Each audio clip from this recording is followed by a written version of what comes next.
I'm really excited for this video. Factoring is one of my favorite things to do. And so if you get stuck at any point, please pause and ask questions. It's going to seem really weird at first, but the more you practice this, the easier it's going to be. It's going to look like a puzzle. This is probably one of the most important things that you will learn in Algebra 1 because it is the foundation of everything that you will do in Algebra 2 and everything else moving forward. So this is a fundamental skill that you need to be successful in the remaining of your high school mathematics courses.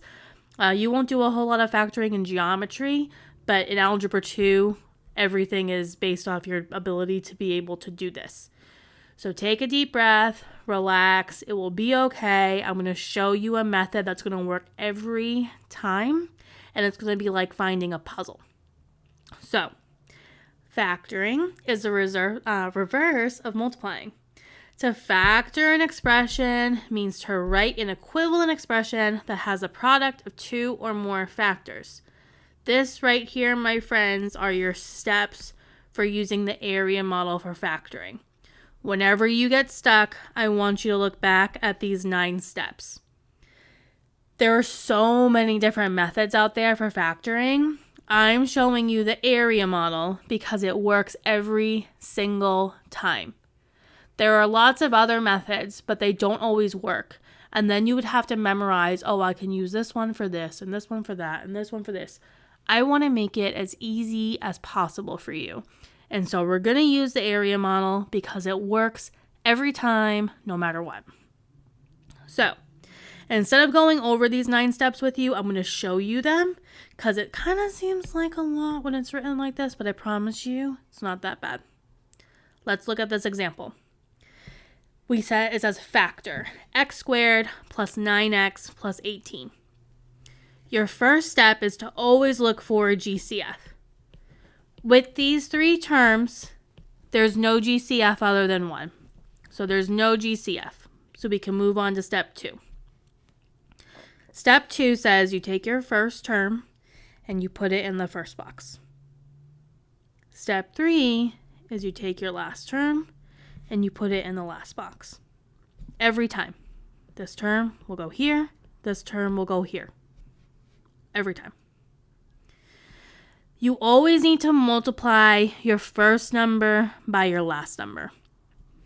The coefficient of x squared is 1. So I'm going to do 1 times 18. And that's 18. So that means that we're looking for 2 numbers that multiply to 18 and that add to your middle number of 9.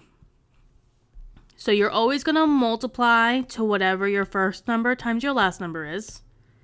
And you're always going to add to your middle term. The numbers that go here are going to be the same.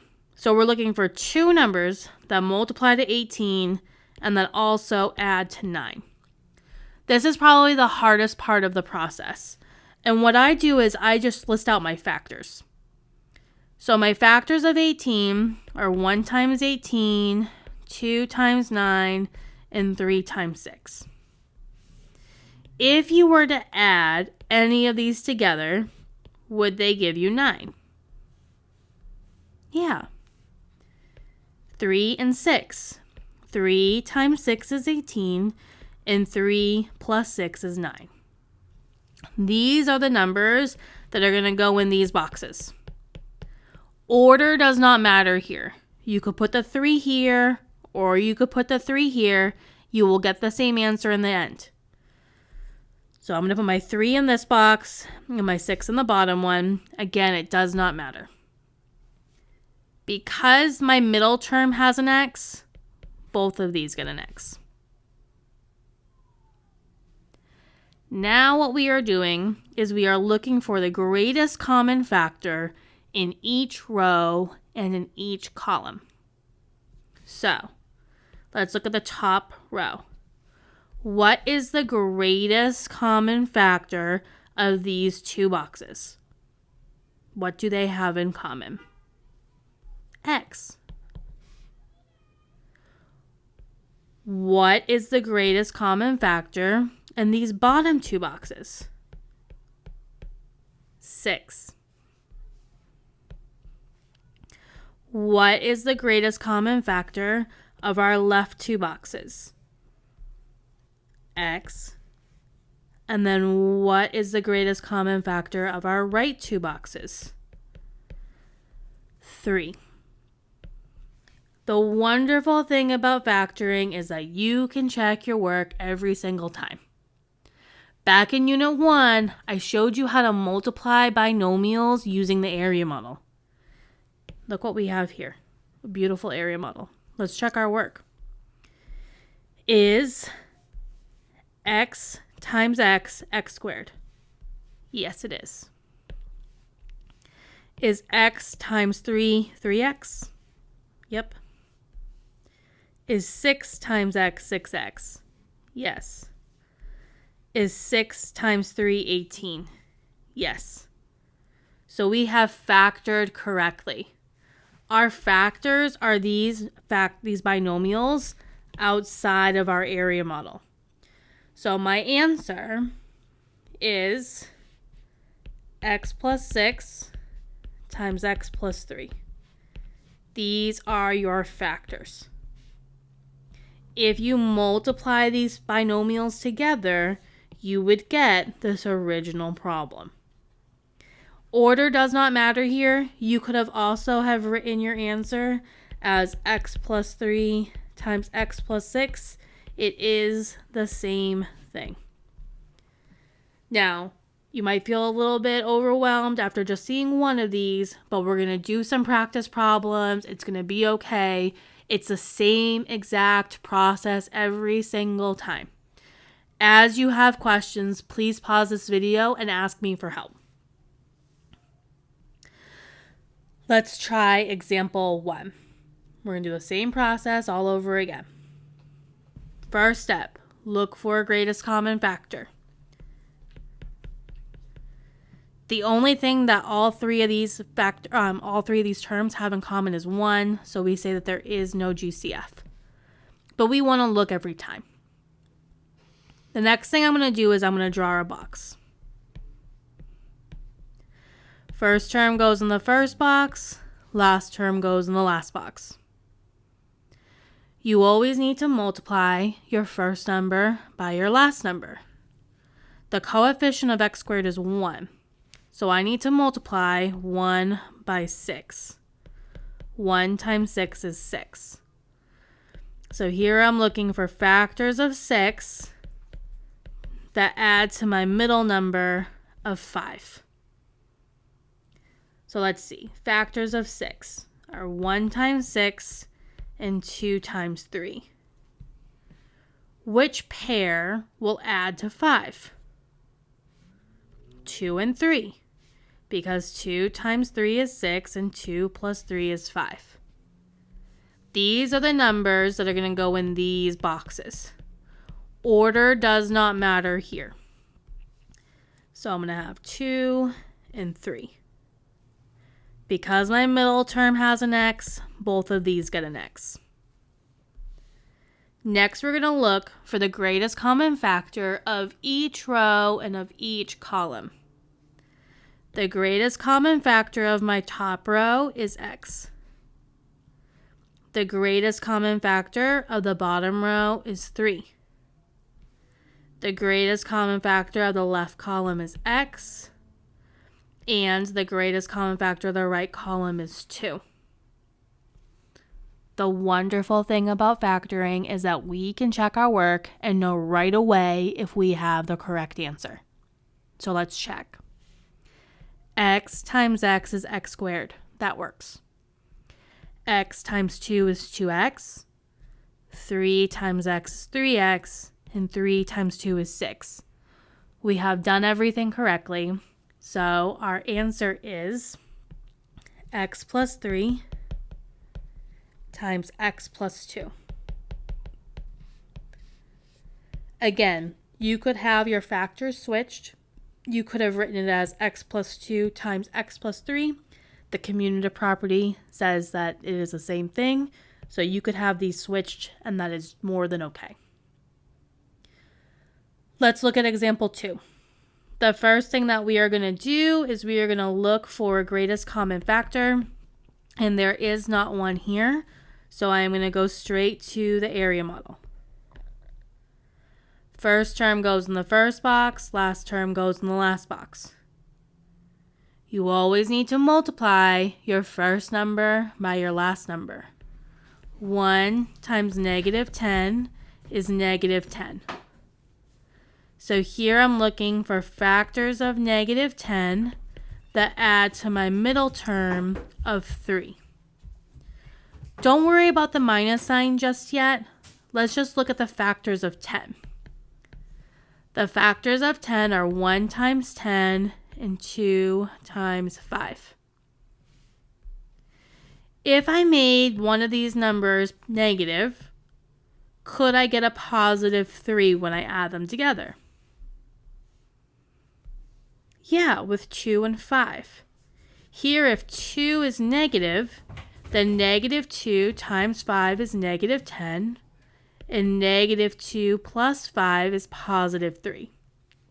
That is the only way that I can get a positive 3 here and a -10 here. Order does not matter when you plug these into the box, so I'm going to have -2 and positive 5. Because my middle term has an x, both of these are going to get an x. From here, I'm looking for the greatest common factor of each row and of each column. The greatest common factor of my top row is x. The greatest common factor of my bottom row is 5. The greatest common factor of the left column is x. And the greatest common factor of the right column is -2. Now, if you're not sure with the negatives, let's say I left it off. Whoops. Let's check our work. X times x is x squared, that works. X times 2 is positive 2x, so you know that needs to be negative. 5 times x is 5x. 5 times -2 is -10. So if you're having a hard time with your signs, wait until you check your work, and then you'll see from your numbers that you have there what has to be negative. Now, what I do is you can also look at the row. Because both of these in the row are negative, then this number right here is going to be negative. My factors are x plus 5 and x minus 2. This is my answer. Oops. All right. On example 3, same process. First thing that I am going to do is I am going to look for a greatest common factor. There isn't one. So I'm going to jump straight to the area model. First term goes in the first box. Last term goes in the last box. You always want to multiply your first number by your last number. 1 times 18 is 18. So I'm looking for factors of 18 that add to my middle term of -11. So let's go ahead and list out the factors of 18. I have 1 times 18, 2 times 9, and 3 times 6. Which pair could give me a -11? Well, the only pair that could work is 2 and 9. The only way that I could get a positive 18 and a -11 is if both of these numbers were negative, because a negative times a negative is a positive. -2 times -9 is positive 18, and -2 plus -9 is -11. Order does not matter when you plug into the area model.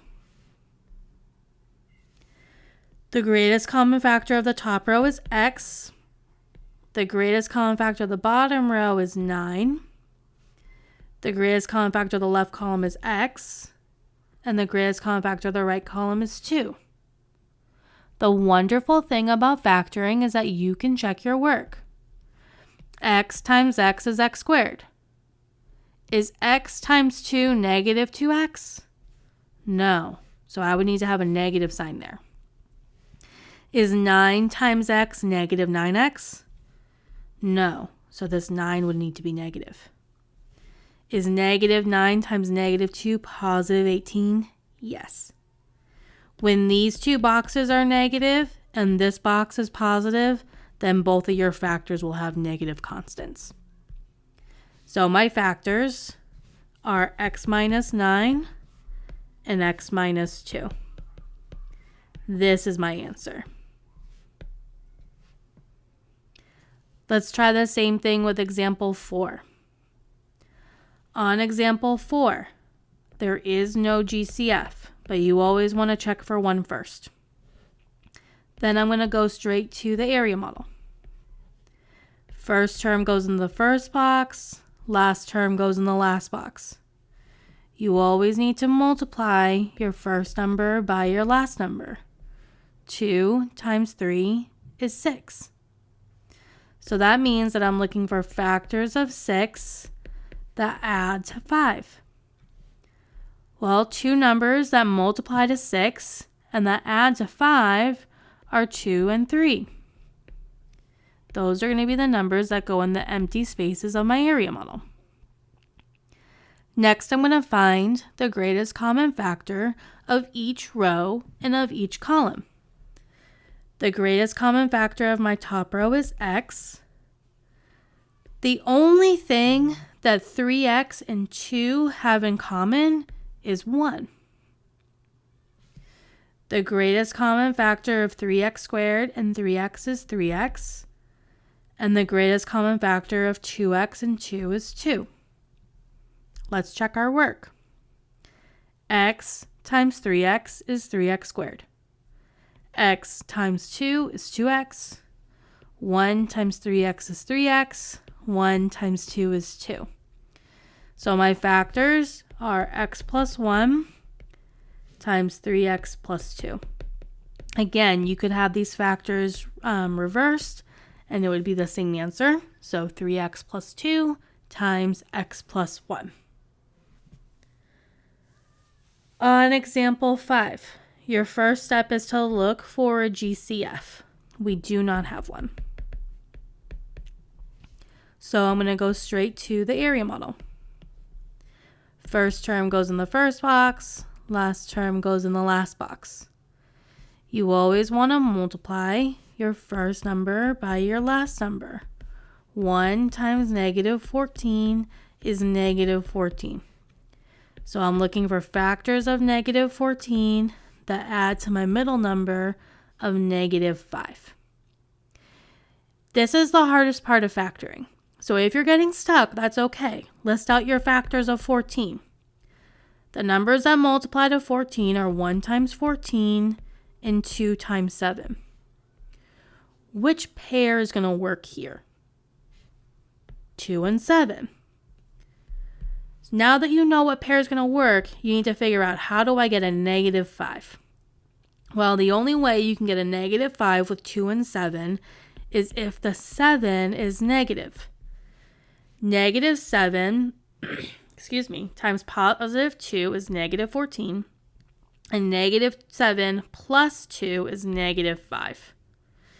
Those are going to be the numbers that go in the empty spaces of our area model.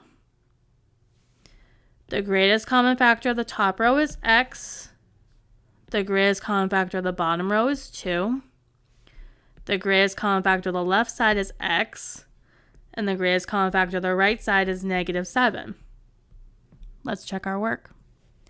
X times x is x squared.